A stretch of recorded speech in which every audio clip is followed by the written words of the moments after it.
원칙 1. 비난이나 비판, 불평을 하지 마라. Don't criticize, condemn, or complain. 섣불리 타인을 비난하기 전에 자신을 바로잡는 것이 우선이다. 다른 사람을 비난하는 것은 바로 당신이 스트레스를 받고 있음을 나타낸다. 성숙한 리더는 결코 그래서는 안 된다. 다른 사람을 자주 비난하는 행동은 마치 매우 위험한 불꽃놀이를 하는 것 같습니다. 자존심이라는 화약고가 터지면서 솟아오르는 불꽃은 종종 사람의 목숨을 앗아가기도 합니다. 비난을 받은 사람은 방어적인 태도를 취하게 되므로 자신을 정당화하기 위해 안간 힘을 씁니다. 그로 인해 상대방은 자신의 소중한 자존심에 상처를 입게 되고 그 상처는 때로는 원한을 불러일으키기도 합니다. 심리학자 B.F. 스키너는 동물 실험을 통해 착한 행동에 대해 보상을 해주면 학습한 내용을 빨리 배우게 될 뿐 아니라 나쁜 행동에 대해 벌을 주는 것보다 훨씬 효과적으로 배운다는 것을 증명했습니다. 또 다른 심리학자 한스 셀리는 이렇게 말했습니다. 우리는 칭찬을 원하는 것만큼이나 비난을 두려워한다. 사람들은 누구나 자신이 아무리 큰 잘못을 저지르더라도 그것을 남의 탓으로 돌리는 경향이 있습니다. 비난이란 집 비둘기와 같다는 말을 명심하기 바랍니다. 집 비둘기는 아무리 멀리 날아가더라도 언젠가는 자기 집으로 되돌아옵니다. 1865년 4월 15일 토요일 아침 포드 극장에서 존 윌크스 부스에게 저격당한 에이브라함 링컨은 극장 바로 맞은편에 있는 싸구려 하숙집의 한 침실에서 죽음을 기다리고 있었다. 침대가 너무 작아 키가 큰 링컨의 몸은 대각선 모양으로 비스듬히 뉘어 있었다. 곁에서 이 광경을 지켜보던 스탠튼 국방 장관이 비통한 어조로 다음과 같이 말했다. 세상에서 가장 완전하게 인간의 말씀을 다스렸던 한 남자가 여기에 누워있네. 링컨은 사람의 마음을 움직이게 하는 특별한 비결을 가지고 있었을까요?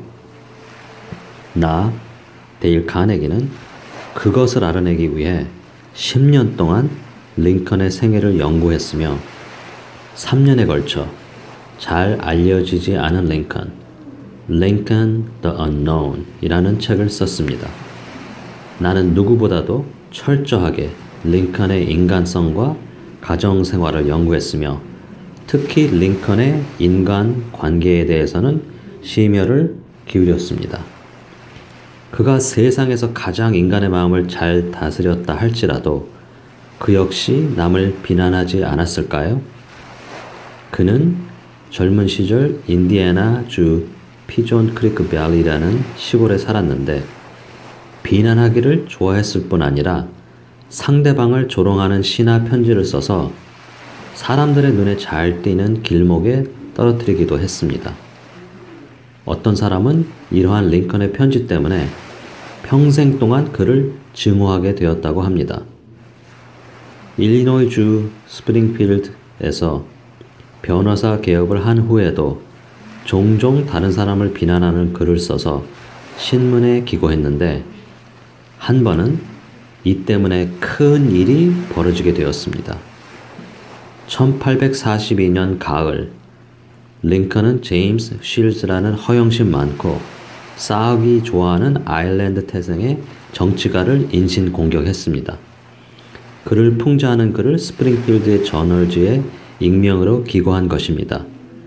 이 글이 기재되자 온 시내 사람들이 쉴즈를 비웃었습니다. 자존심이 강한 쉴즈는 화가 머리끝까지 났습니다. 그는 그 익명의 기고자가 누구인지 알아낸 뒤 즉시 말을 타고 링컨의 집으로 달려가 결투를 신청했습니다. 링컨은 결투를 피하고 싶었지만 자신의 명예가 걸려 있었기 때문에 어쩔 수 없이 받아들였습니다. 무기의 선택은 링컨에게 맡겨졌습니다. 그는 남들보다 유난히 긴 팔을 갖고 있었기 때문에 기병대의 장검을 선택했습니다.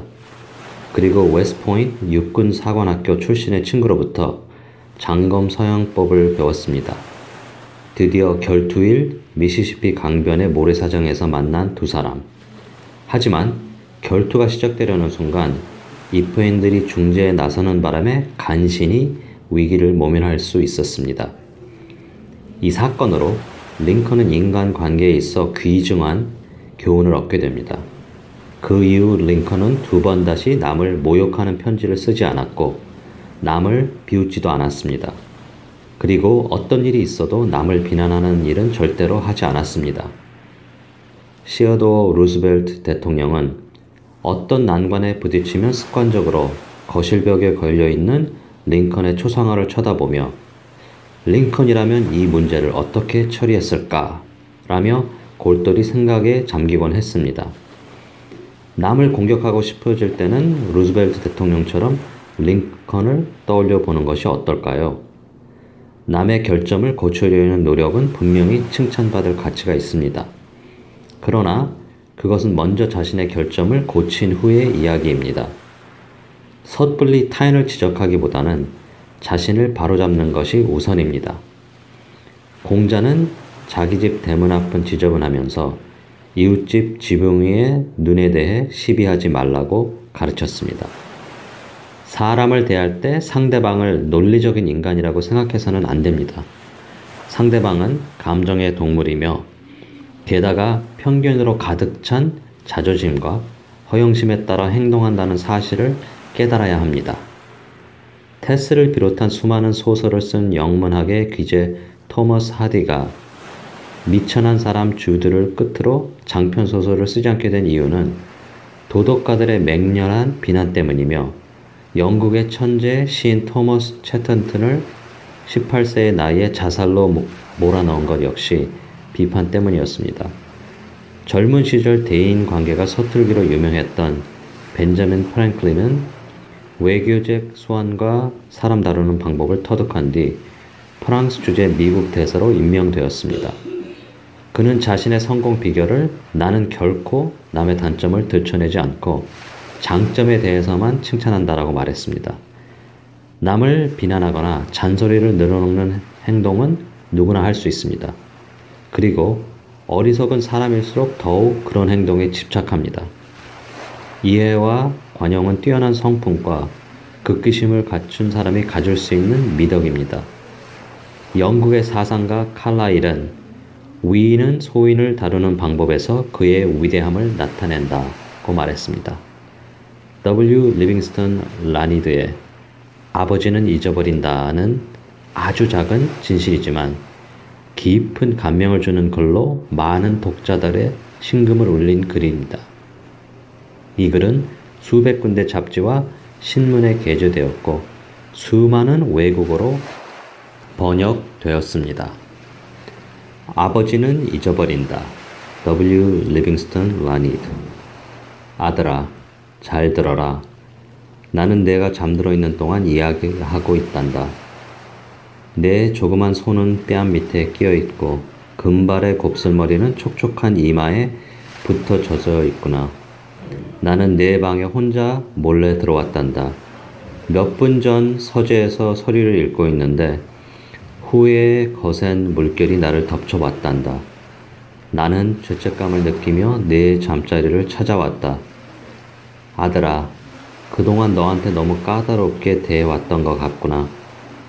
아침에 일어나 세수를 제대로 하지 않았다고 해서 학교에 가기 위해 옷을 입고 있는 너를 꾸짖곤 했었지. 내가 신발을 깨끗이 닦지 않는다고 호통을 쳤고 물건을 함부로 마룻바닥에 던져놓는다고 너한테 화를 내기도 했었지. 아침 식사 때도 나는 또 내 잘못을 들춰냈다. 음식을 흘리며 잘 씹지도 않고 그냥 삼켜버린다고. 식탁에 팔꿈치를 올려놓았다가 빵에 버터를 많이 발라 먹는다고 꾸짖었지. 너는 학교로 가면서 출근하는 나를 뒤돌아보며 손을 흔들며 말했지. 잘 다녀오세요, 아빠. 그때 나는 얼굴을 찌푸리며 대답했지.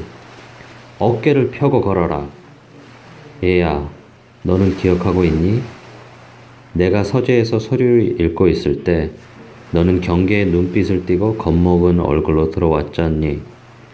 나는 이를 방해당한 것에 짜증을 내면서 문 옆에서 망설이고 서 있는 너를 바라보며 무슨 일이냐 하고 퉁명스럽게 말했지. 너는 아무 말도 하지 않고 갑작스레 내게로 달려와 두 팔로 내 목을 끌어안고 키스를 했지. 너의 조그만 팔은 하나님이 내 마음속에 꽃피운 사랑을 가득 담고 나를 꼭 껴안았단다. 그것은 어떤 냉담함에도 시들 수 없는 애정이었단다. 그리고서 너는 문 밖으로 나가 계단을 쿵쾅거리며 내 방으로 뛰어 올라갔다. 바로 직후 말할 수 없는 공포가 나를 사로잡았고 나는 그만 손에 쥐었던 서류를 서재 바닥에 떨어뜨렸단다. 내가 왜 이런 나쁜 버릇을 갖게 되었을까? 잘못만을 찾아내서 꾸짖는 버릇을. 그것은 너를 착한 아이로 만들려다 생긴 버릇이란다. 너를 사랑하지 않아서 그런 것이 아니라 어린 너에게 너무나 많은 것을 기대한 데서 생긴 잘못이란다. 나의 어린 시절을 기준으로 너를 재고 있었던 것이다. 그러나 너는 너무 착하고 훌륭하고 진솔한 성격을 갖고 있단다. 너의 조그만 마음은 넓은 언덕 위를 비추는 새벽빛처럼 한없이 넓단다. 그것은 꾸미 없는 마음으로 내게 달려와 키스를 하던 내 행동에 잘 나타나 있다. 애야, 나는 어두운 내 침실에 들어와 무릎을 꿇고 나 자신을 부끄러워하고 있단다. 이것은 작은 속죄에 불과하다. 내가 깨어있을 때 이야기를 하면 너는 아마도 이런 일을 이해하지 못할 것이다. 하지만 내일 나는 참다운 아버지가 되겠다. 너와 사이좋게 지내고 내가 고통을 당할 때 같이 괴로워하고 내가 웃을 때 나도 웃겠다. 너를 꾸짖는 말이 튀어나려고 하면 혀를 깨물겠다고 나는 내 자신과 약속하겠다. 그리고 우리 애는 아직 작은 어린아이에 불과하다는 사실을 항상 잊지 않겠다. 그동안 너를 어른처럼 대해온 것을 부끄럽게 생각한단다. 지금 침대에 엎드려 자는 모습을 보니 내가 아직 어린아이에 지나지 않다는 것을 이제야 알겠구나. 어제까지 너는 머리를 어머니의 어깨에 기대고 어머니 품에 안겨 있었지. 내가 그동안 너무나 많은 것을 너한테 요구해 왔구나. 너무나도 많은 것을. 남을 비난하는 대신 상대방을 이해하도록 노력해야 합니다.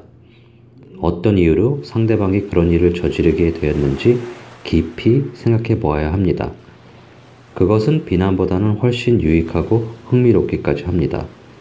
그렇게 하면 상대방에 대한 동정과 관용과 호의가 저절로 우러나오게 됩니다. 영국의 위대한 문학가 존슨 박사는 신도 사람을 비판하려면 그 사람이 죽을 때까지 기다린다고 말했습니다. 그런데 인간인 우리들이 다른 사람들을 심판하려고 해서는 안 되겠지요. 이제부터는 다른 사람의 장점은 칭찬하고 단점은 덮어두는 것이 좋지 않을까요?